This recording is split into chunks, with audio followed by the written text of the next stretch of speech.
Hello student, myself Sadhna Bharadwaj. Today I am going to explain first poem of class 10. The name of the poem is The Fountain. This poem is composed by James Russell Lowell. The Fountain. Fountain का मतलब है फव्वारा। इस कविता में कवि बहुत ज़्यादा प्रभावित हो गए हैं फव्वारे के गुणों से। वह चाहते हैं कि फव्वारे के सभी गुण उनमें समाहित आ जाएं, उनके अंदर आ जाएं। और अब हम चलते हैं अपने टेक्स्ट की तरफ, अपने पोएम की तरफ। Into the sunshine full of light, leaping and flashing from morn till night. Into the sunshine यानी सूर्य की प्रकाश में, यानी धूप के समय, धूप में, full of the light रोशनी से भरा हुआ, leaping यानी उछलना, उछलना कूदना, and flashing यानी चमकना, from morn till night। अब कवि फव्वारे को देखते हुए कहते हैं कि सूर्य के प्रकाश में उछलते और चमकते हुए सुबह से लेके रात तक फव्वारा अपना काम करता है। Into the moonlight whiter than snow waving so flower like when the winds blow.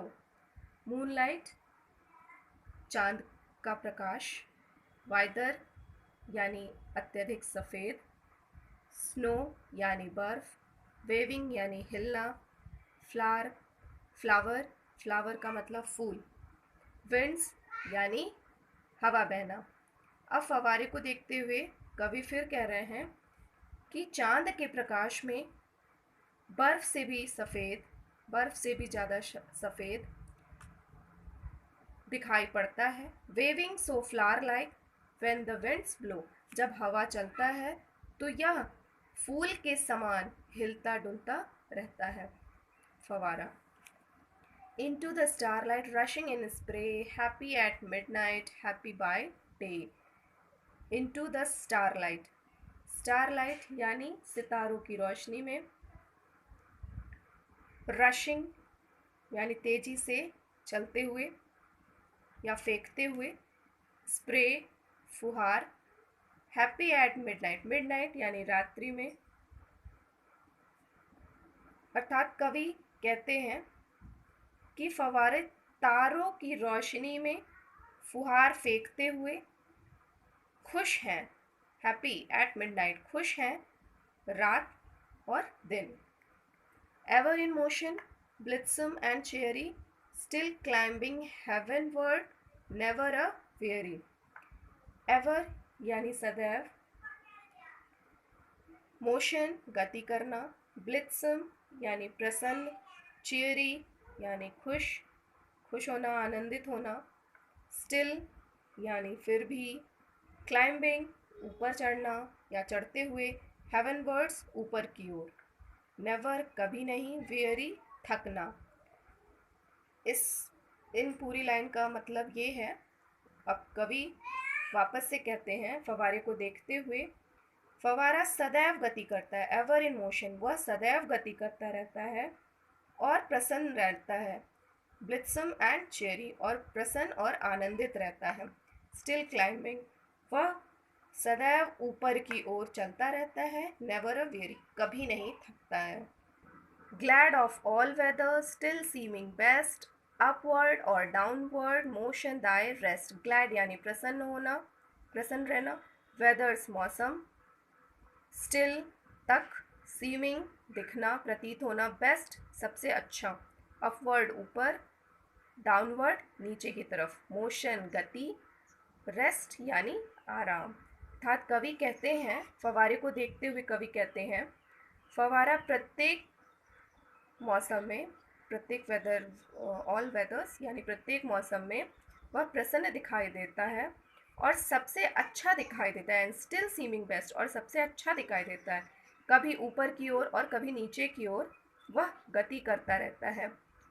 Motion thy rest, उस गति में ही वह आराम करता है।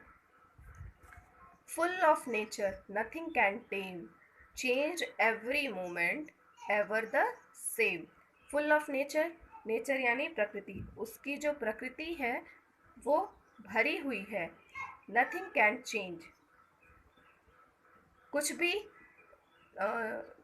नथिंग कैन टेम, टेम का मतलब होता है नियंत्रण, नियंत्रण करना। नथिंग कैन टेम, उसको कोई भी नियंत्रित नहीं कर सकता, कोई भी पकड़ नहीं सकता, अपने काबू में नहीं कर सकता। चेंज्ड एवरी मोशन, वह प्रत्येक क्षण अपनी गति बदलता रहता है। एवर द सेम, फिर भी वह एक समान बना रहता है। लेस एस्पिरिंग, सीजलेस कंटेंट, डार्कनेस और सनशाइन, दाई एलिमेंट। सीजलेस का मतलब है सदैव, हमेशा। एस्पिरिंग, ऊपर की तरफ। कंटेंट यानी संतुष्ट होना। डार्कनेस यानी अंधकार। सनशाइन यानी सूर्य का प्रकाश। दाई एलिमेंट। अर्थात कवि फव्वारे को देखते हुए फिर कहते हैं, फव्वारा सदैव ही बिना रुके हुए ऊपर की ओर चलता रहता है। सीजलेस एस्पिरिंग, सदैव ऊपर की ओर चलता रहता है। सीजलेस कंटेंट, सदैव संतुष्ट रहता है।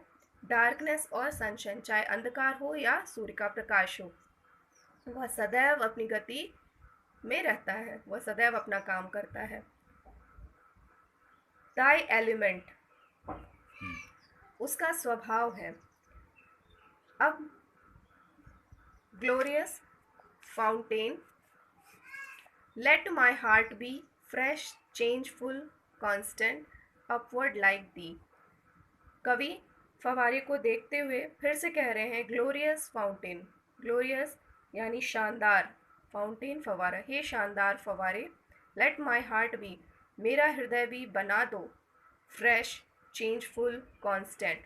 फ्रेश यानी ताज़ा या ताज़ा, चेंजफुल परिवर्तनशील, कॉन्स्टेंट और दृढ़, मतलब अपने समान वह उसको, कवि को ताज़ा बना दे और सदैव गति करता हुआ बना दे, और हर समय बदलते रहने के कारण भी वह स्थिर रहे। यह सारी विशेषताएं वह फव्वारे से मांगता है, इच्छा करता है। अपवर्ड लाइक दी, फव्वारे के जैसा। अब हमारे पोएम का एक्सप्लेनेशन हो चुका है। मैं इसका एक छोटा सा समरी बताऊंगी।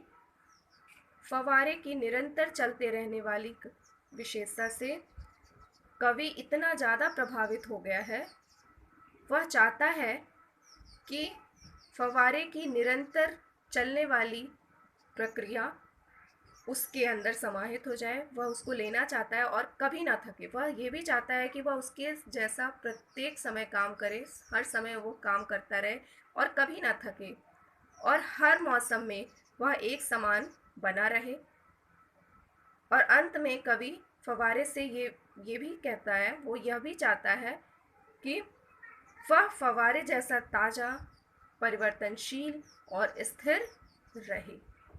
तो हमारे पोएम का एक्सप्लेनेशन यहीं पे समाप्त होता है।